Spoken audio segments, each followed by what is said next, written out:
Everyone, civil step के इस video में आपका स्वागत है। हम अपने स्थापना सीरीज के अंदर यूपीएससी प्रीलिम्स में पूछे गए प्रीवियस ईयर क्वेश्चंस को डिस्कस कर रहे हैं।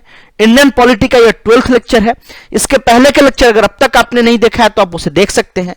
आज के लेक्चर में हम पार्लियामेंट से पूछे गए क्वेश्चंस को डिस्कस कर रहे हैं। इसके पहले भी हमने पार्लियामेंट का पार्ट 1, 2 एंड 3 डिस्कस कर लिया है। यह पार्लियामेंट का पार्ट 4 है। इन सारे क्वेश्चंस को अगर आप क्विज फॉर्म में अटेम्प्ट करना चाहते हैं तो हमारे वेबसाइट civilstep.com पे विजिट करके आप अटेम्प्ट कर सकते हैं। वहां से इस लेक्चर का पीडीएफ भी डाउनलोड कर सकते हैं, साथ ही साथ आप अपना स्कोर भी देख सकते हैं। तो चलिए स्टार्ट करते हैं आज का लेक्चर। आपका पहला सवाल है, which one of the following statements about a money bill is not correct? Option A है, a money bill can be tabled in either house of parliament.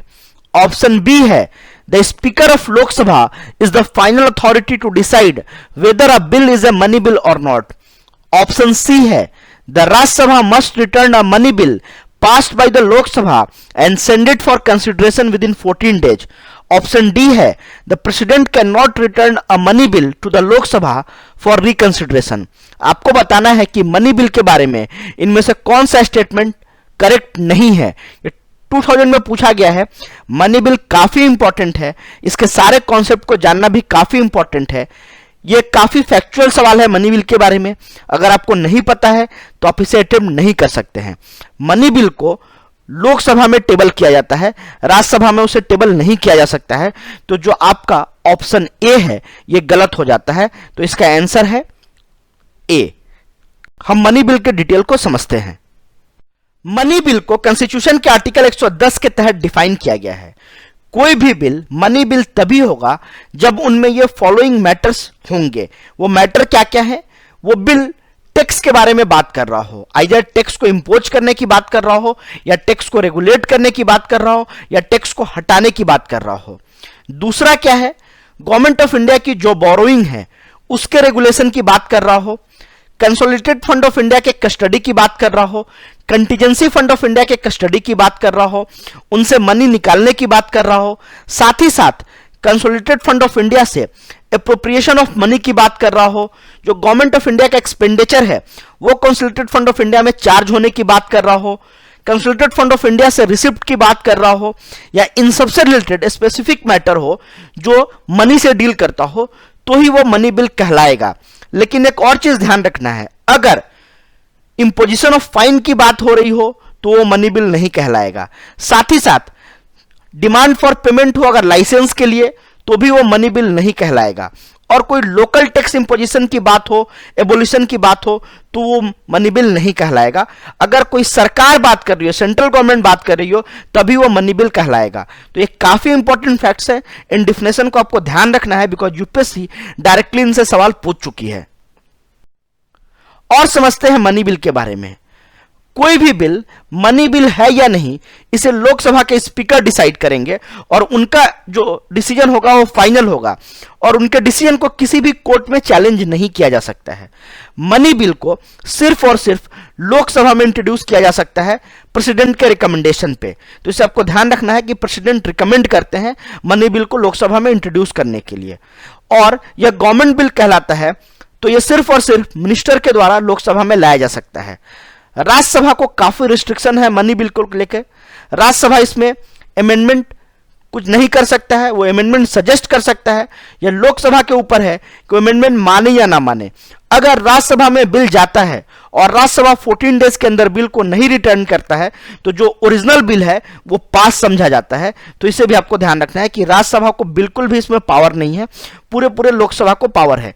Lok Sabha Rajya Sabha के रिकमेंडेशन को पूरी तरह से डिस्कार्ड कर सकता है या उसके कुछ पार्ट को एक्सेप्ट कर सकता है। तो इसे आपको ध्यान रखना है।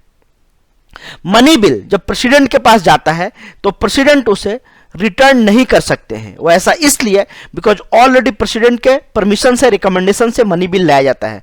प्रेसिडेंट आइदर उसे एक्सेप्ट करेंगे या उसे रिजेक्ट करेंगे, लेकिन उसे रिटर्न नहीं कर सकते हैं। तो ये काफी इंपॉर्टेंट फैक्ट्स है, इन सबको आपको ध्यान रखना है। यूपीएससी कहीं से भी सवाल बना सकती है। अब हम ऑर्डिनरी बिल और मनी बिल के डिफरेंस को देख लेते हैं। जो ऑर्डिनरी बिल है वो लोकसभा और राज्यसभा कहीं भी इंट्रोड्यूस किया जा सकता है, लेकिन जो मनी बिल है वो सिर्फ और सिर्फ लोकसभा में इंट्रोड्यूस किया जा सकता है।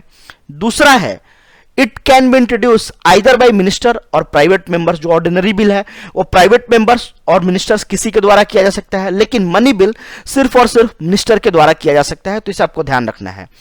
और जो ऑर्डिनरी बिल है उसके लिए प्रेसिडेंट का रिकमेंडेशन जरूरी नहीं है, लेकिन मनी बिल के लिए प्रेसिडेंट का रिकमेंडेशन जरूरी है। ऑर्डिनरी बिल को राज्यसभा रिजेक्ट कर सकती है, लेकिन मनी बिल को राज्यसभा रिजेक्ट नहीं कर सकती है, वो रिकमेंडेशन दे सकती है। ये लोकसभा के ऊपर है कि उसके रिकमेंडेशन को मानता है या नहीं मानता है। अगला है जो ऑर्डिनरी बिल है, it can be detained by Rajya Sabha for maximum period of 6 month, लेकिन मनी बिल को राज्यसभा मैक्सिमम 14 दिनों तक रख सकती है। तो यह काफी इंपॉर्टेंट डिफरेंस है, इसे आपको समझना है।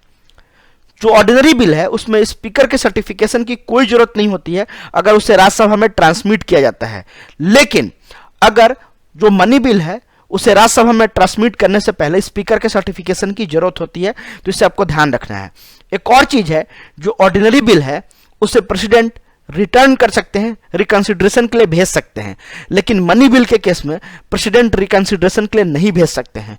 तो इन डिफरेंस को आप ध्यान रखिएगा, यूपीएससी इससे सवाल पूछ सकती है, बिकॉज ये इंपॉर्टेंट फैक्ट्स हैं और इससे यूपीएससी बार बार स्टेटमेंट के फॉर्म में सवाल पूछ लेती है।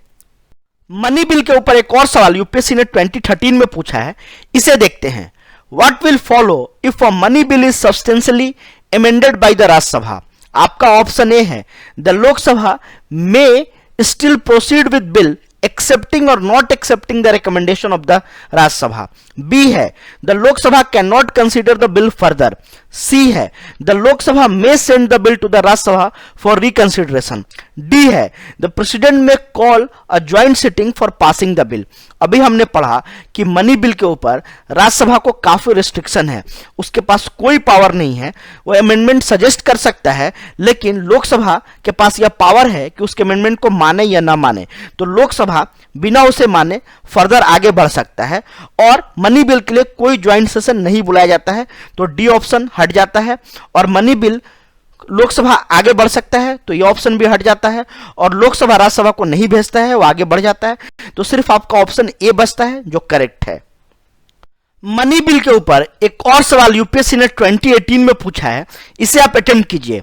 Regarding money bill, which of the following statements is not correct. आपका ऑप्शन ए है, a bill shall be deemed to be a money bill if it contains only provisions relating to imposition, abolition, remission, alteration or regulation of any tax. B option है, a money bill has provision for the custody of the consolidated fund of India or the contingency fund of India. C है, the money bill is concerned with the appropriation of money out of the contingency fund of India. D है, a money bill deals with the regulation of borrowing of money or giving of any guarantee by the government of India. अभी हमने इस definition को पढ़ा है, अगर आपको याद हो तो ये जो अप्रोप्रिएशन मनी की बात हो रही है यह कंसोलिडेटेड फंड ऑफ इंडिया से हो रही है, ना कि कंटीजेंसी फंड ऑफ इंडिया से। तो ये आपका ऑप्शन गलत हो जाता है और यहाँ नॉट करेक्ट पूछा गया है, तो आंसर है सी। काफी अच्छा सवाल था, काफी लोग इसमें कंफ्यूज भी हो रहे थे, उनको लग रहा था कि सारा का सारा ऑप्शन तो सही है, गलत कैसे करें, लेकिन फिर भी बहुत सारे लोगों ने डी ऑप्शन को गलत कर लिया बिकॉज इसमें रेगुलेशन की बात थी। लेकिन अगर आप डेफिनेशन को देखें तो यहाँ क्लियरली मेंशन है आर्टिकल 110 में, तो इसका आंसर है सी। आपका अगला सवाल है, in what way does the Indian parliament exercise control over the administration. 2001 में पूछा गया है। आपका ऑप्शन ए है थ्रू पार्लियामेंट्री कमिटीज, बी है through consultative committees of various ministries, C है by making the administrators send periodic reports, D है by compelling the executive to issue writs. इसका आंसर है A, parliamentary committee. Parliamentary committee के माध्यम से Indian parliament administration को control करने की कोशिश करता है। तो इसके डिटेल को देखते हैं। पार्लियामेंट का फंक्शन काफी कॉम्प्लेक्स है और पार्लियामेंट के पास काफी ज्यादा काम होते हैं। उनके पास इतना समय नहीं होता है कि वह सारे लेजिस्लेटिव मैटर का स्क्रूटनी कर सके, इसलिए उन्हें अलग अलग कमिटीज के द्वारा असिस्ट किया जाता है अलग अलग मैटर पे। कॉन्स्टिट्यूशन ऑफ इंडिया में इन कमिटीज का वर्णन है, लेकिन इनके स्पेसिफिक प्रोविजन का कोई वर्णन नहीं है कि इनका कंपोजिशन कैसा होगा, इनका टेन्योर कैसा होगा, इनका फंक्शन कैसा होगा। फिर भी जो दोनों हाउसेस के रूल हैं उसके तहत पार्लियामेंट्री कमेटी को डिफाइन किया गया है कि कौन सी कमेटी पार्लियामेंट्री कमेटी होगी। अगर इसके जो मेंबर हैं वो स्पीकर और चेयरमैन के द्वारा नियुक्त किए जाते हैं, अपॉइंट किए जाते हैं, साथ ही साथ ये स्पीकर और चेयरमैन के डायरेक्शन पे काम करता है और यह पार्लियामेंट को अपना रिपोर्ट प्रेजेंट करता है, और जो इसका सेक्रेटरिएट है वो आइदर लोकसभा या राज्यसभा प्रोवाइड करता है, तभी ये पार्लियामेंट्री कमेटी होंगी। दूसरा होता है कंसल्टेटिव कमिटीज। अगर वो कमेटी ये चार जो डायरेक्शन है इसे फॉलो नहीं करते हैं तो वो कहलाते हैं कंसल्टेटिव कमिटीज, लेकिन उसमें भी मेंबर ऑफ पार्लियामेंट ही होते हैं, तो इसे आपको ध्यान रखना है। आपका अगला सवाल है, the consultative committee of member of parliament for railway zones is constituted by. मतलब यह है कि रेलवे जोन की जो कंसल्टेटिव कमेटी होती है वो किनके द्वारा बनाई जाती है। ये 2002 में पूछा गया है। इसका आंसर है मिनिस्ट्री ऑफ पार्लियामेंट्री अफेयर्स। इसके डिटेल को देखते हैं, तो आंसर हो गया आपका सी। अभी हमने पार्लियामेंट्री कमेटी को समझा है। दूसरा होता है कंसल्टेटिव कमिटीज। इनको समझते हैं। जो गवर्नमेंट के डिफरेंट मिनिस्ट्रीज और डिपार्टमेंट्स होते हैं उनसे यह अटैच्ड होते हैं या उनके लिए काम करते हैं, और इसमें दोनों हाउस के मेंबर होते हैं, लोकसभा से भी होते हैं, राज्यसभा से भी होते हैं। और जिस मिनिस्ट्री की कंसल्टेटिव कमेटी होती है उस मिनिस्ट्री के जो मिनिस्टर होते हैं वो उसके चेयरमैन होते हैं, तो इसे आपको ध्यान रखना है।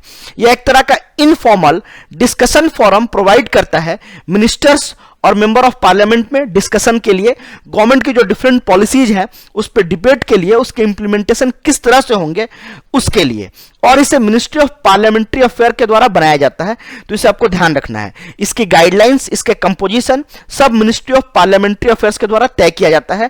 तो ये काफी इंपॉर्टेंट फैक्ट्स है। इसी से यूपीएससी ने आपसे सवाल पूछा था कि जो कंसल्टेटिव कमेटी है किसके द्वारा बनाई जाती है, और इनकी जो मीटिंग होती है वो सेशन के साथ भी हो सकती है अगर पार्लियामेंट का सेशन चल रहा हो तो, या सेशन के बाद भी हो सकती है, और इसका पूरा arrangement ministry of parliamentary affairs करता है। एक और चीज होता है इनफॉर्मल कंसल्टेटिव कमिटीज। ये जो डिफरेंट रेलवे जोन्स हैं उसके लिए बनाया जाता है, और जिस जोन के जो मेंबर ऑफ पार्लियामेंट होते हैं वो उसके लिए नॉमिनेट किए जाते हैं, तो इसे आपको ध्यान रखना है। एक और चीज है, इनकी मीटिंग सिर्फ और सिर्फ सेशन के दौरान होती है, तो ये डिफरेंस है, इसे आपको ध्यान रखना है। यूपीएससी आगे भी इससे सवाल पूछ सकती है।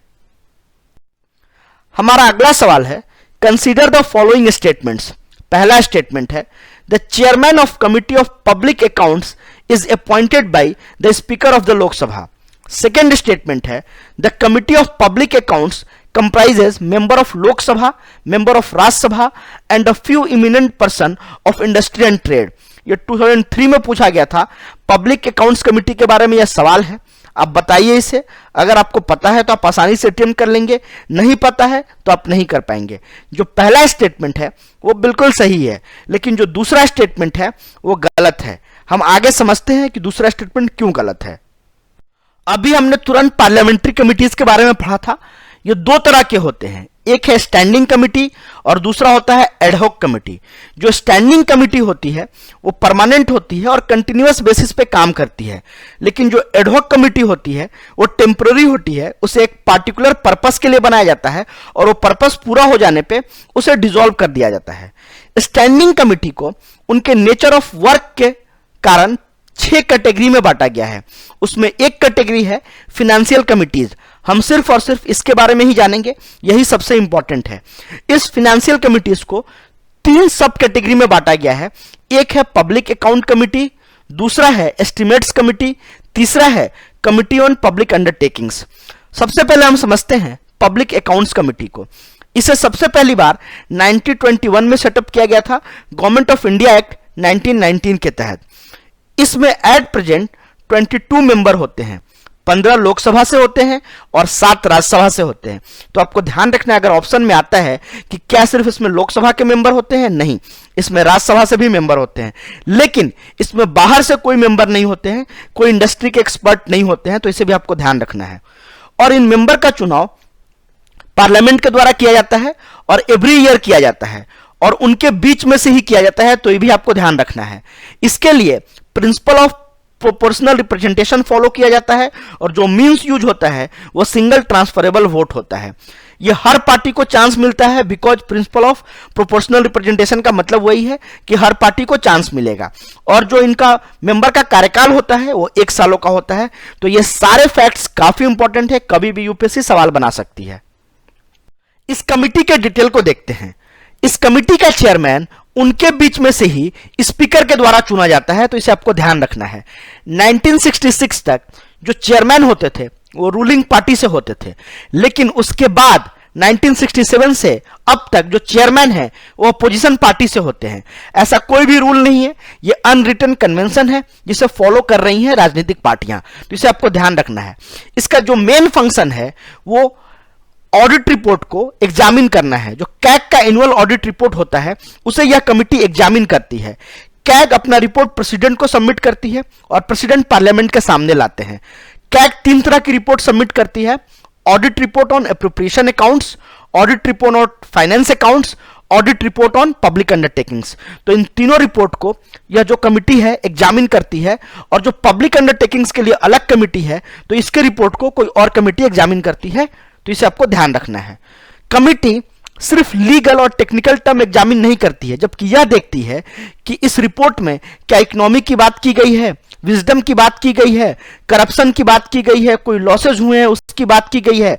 तो हर एंगल को टटोलती है यह कमिटी, उसके बाद अपना रिपोर्ट देती है, तो इसे आपको ध्यान रखना है। पब्लिक अकाउंट्स कमिटी पे यूपीएससी ने 2013 में एक सवाल पूछा है, इसे आप अटेम्प्ट कीजिए। Consider the following statements. The Parliamentary Committee on Public Accounts consists of not more than 25 member of the Lok Sabha. Second है scrutinizes appropriation and finance accounts of the government. Third है examines the report of the Comptroller and Auditor General of India. आपको बताना है कि इनमें से कौन सा स्टेटमेंट सही है। अभी हमने इसे पढ़ा, इसमें टोटल 22 मेंबर होते हैं, 15 लोकसभा से होते हैं और 7 राज्यसभा से होते हैं। तो पहला स्टेटमेंट आपका गलत हो गया। अगर पहला गलत हो गया तो आप ऑप्शन ए और डी को एलिमिनेट कर सकते हैं। अब ये 3 दोनों में है तो आपको बस सेकेंड ऑप्शन पे सोचना है। तो अभी हमने बात किया कि ये अप्रोप्रिएशन जो अकाउंट्स है उसको स्क्रूटनाइज करता है, तो ये स्टेटमेंट बिल्कुल सही है। तो आपका आंसर हो गया बी, मतलब सेकेंड एंड थर्ड दोनों करेक्ट हैं। काफी अच्छा सवाल था, 2013 में पूछा गया था यूपीएससी के द्वारा। आपका अगला सवाल है, which one of the following is the largest committee of the parliament. 2014 में पूछा गया है। आपका ऑप्शन ए है the committee on public accounts, B है the committee on estimates, C है the committee on public undertakings, D है the committee on petitions. Factual सवाल है, अगर आपको नहीं पता है तो आप इसे अटेम्प्ट नहीं कर सकते हैं। इसका आंसर है B, the committee on estimates सबसे बड़ा होता है। इसके डिटेल को समझते हैं। एस्टिमेट्स कमिटी के ओरिजिन को 1921 से ट्रेस किया जा सकता है। उस समय स्टैंडिंग फाइनेंशियल कमिटी बनाई गई थी जिसका सिमिलर फंक्शन था। आजादी के बाद इसे पहली बार 1950 में बनाया गया जॉन मैथेई के रिकमेंडेशन पे, जो उस समय के फाइनेंस मिनिस्टर थे। जब यह बनी थी तो उस समय इसमें 25 मेंबर थे, लेकिन 1956 में इसका मेंबर बढ़ा करके 30 कर दिया गया। ये सारे के सारे मेंबर लोकसभा से होते हैं। यह आपको ध्यान रखना है। यूपीएससी स्टेटमेंट में बना सकती है कि एस्टिमेट्स कमेटी के सारे मेंबर लोकसभा से होते हैं या नहीं होते हैं, तो इसे आपको ध्यान रखना है। राज्यसभा का इसमें कोई रिप्रेजेंटेशन नहीं होता है। और ये जो मेंबर होते हैं ये आपस में से चुने जाते हैं और 1 साल इनका कार्यकाल होता है, 1 साल के लिए चुने जाते हैं। इसे आपको ध्यान रखना है। चुनने में principle of proportional representation follow होता है और जो मीन्स यूज होता है वो सिंगल ट्रांसफरेबल वोट होता है, तो इसे आपको ध्यान रखना है। हर पार्टी को चांस मिलता है अगर उनका प्रॉपर रिप्रेजेंटेशन है तो इसे भी आपको ध्यान रखना है। The ministers can not be elected as a member of committee. जो भी मिनिस्टर्स होंगे वो इसके मेंबर नहीं बन सकते हैं और इसके चेयरमैन का चुनाव स्पीकर के द्वारा किया जाता है उनके बीच में से ही, तो इसे भी आपको ध्यान रखना है। और कन्वेंशनली इसमें जो रूलिंग पार्टी होते हैं उनके चेयरमैन होते हैं, जो रूलिंग पार्टी के मेंबर होते हैं वो चेयरमैन बनते हैं, तो इसे आपको ध्यान रखना है। इसका फंक्शन ये है कि ये बजट का जो एस्टिमेट्स होता है उसे एग्जामिन करे और गवर्नमेंट को सजेस्ट करे पब्लिक एक्सपेंडिचर के बारे में। इसे कंटिन्यूअस इकोनॉमी कमिटी भी कहा जाता है, बिकॉज ये बजट से रिलेटेड चीजों को एग्जामिन करता है। इस कमिटी का जो फंक्शन है उसके डिटेल को समझ लेते हैं। गवर्नमेंट को यह सजेस्ट कर सकता है कि पॉलिसी में क्या चेंजेज हो सकते हैं जिससे हमारे एस्टिमेट्स को और हमारे एडमिनिस्ट्रेशन को इफेक्टिव बनाया जा सकता है। साथ ही साथ वो अल्टरनेटिव पॉलिसी भी सजेस्ट कर सकता है ताकि हमारा जो इकोनॉमी हो वो इफिशिएंट बने। अगला है to examine whether the money is well laid out within the limits, कि जो पैसे खर्च हुए हैं वो सही ढंग से हुए ही नहीं, उसे भी यह एग्जामिन करता है। साथ ही साथ यह सजेस्ट करता है कि जो एस्टिमेट्स हैं प्रेजेंट फॉर्म में वो सही है या नहीं है। तो ये इसके फंक्शन है, काफी इंपॉर्टेंट फंक्शन है, इसमें यूपीएससी सवाल पूछ सकती है, तो इसे आपको ध्यान रखना है। होप आपको यह वीडियो अच्छा लगा तो इसे लाइक करें, कमेंट में बताएं हमारे इस सीरीज से आपको प्रीलिम्स की तैयारी करने में कैसे मदद मिल रहा है। हमारे चैनल को सब्सक्राइब करें। इन क्वेश्चंस को अगर आप क्विज फॉर्म में अटेम्प्ट करना चाहते हैं तो हमारे वेबसाइट civilstep.com पे विजिट करके आप अटेम्प्ट कर सकते हैं। वहां से इस लेक्चर का पीडीएफ भी डाउनलोड कर सकते हैं, साथ ही साथ आप अपना स्कोर भी देख सकते हैं। Thank you and happy learning.